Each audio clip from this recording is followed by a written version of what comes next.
নমস্কার, অরা মাইন্ড চ্যানেলে আপনাদের সকলকে স্বাগত জানাই। আমি প্যারেন্টিং কনসালটেন্ট ও সাইকোলজিক্যাল কাউন্সিলর শৈলী মণ্ডল দাস।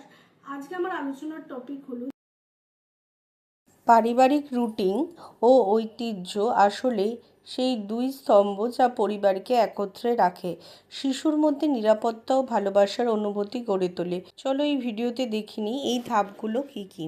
প্রতিদিনের রুটিন ঠিক করুন। রুটিন মানে শুধুই সময় নয়, এটি পরিবারের ছন্দ। সকালে সবাই মিলে ব্রেকফাস্ট খাওয়া, রাতে নির্দিষ্ট সময় ঘুমানো, বাচ্চার পড়ার, খেলার ও বিশ্রামের সময় ঠিক রাখা কেন জরুরি? রুটিন বাচ্চার মধ্যে শৃঙ্খল, নিরাপত্তা ও মানসিক স্থিরতা গড়ে তোলে। একসাথে সময় কাটানোকে অগ্রাধিকার দিন। প্রতিদিন অন্তত একবেলা একসাথে খাওয়ার অভ্যেস করুন। ছুটির দিনে একসাথে গল্প, খেলা বা হাঁটতে যাওয়া। নো ফোন টাইম রাখুন শুধু পরিবারের জন্য। পারিবারিক মিটিং বা আলোচনার সময় রাখুন। সপ্তাহে একদিন সবাই মিলে বসুন। কে কেমন আছেন, কোনো সমস্যা আছে কিনা, ভবিষ্যতের পরিকল্পনা কী, সেই সব নিয়ে আলোচনা করুন। এতে বাচ্চারা শোনার ও মতামত দেওয়ার অভ্যেস শেখে। পারিবারিক ঐতিহ্য বা ছোট ছোট রীতি গড়ে তুলুন।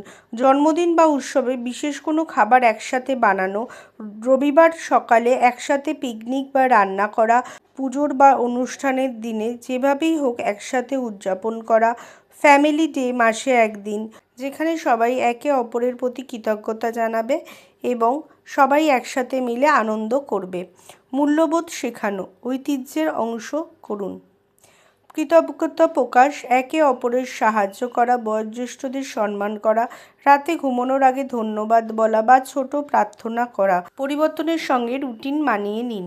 নতুন স্কুল, কাজ বা জীবনযাত্রার সঙ্গে রুটিনও একটু বদলাতে পারে, কিন্তু পরিবারের সংযোগ যেন না হারায়, এটাই মূল কথা। রুটিন পরিবারকে শৃঙ্খলিত রাখে আর ঐতিহ্য দেয় উষ্ণতা ও বন্ধন।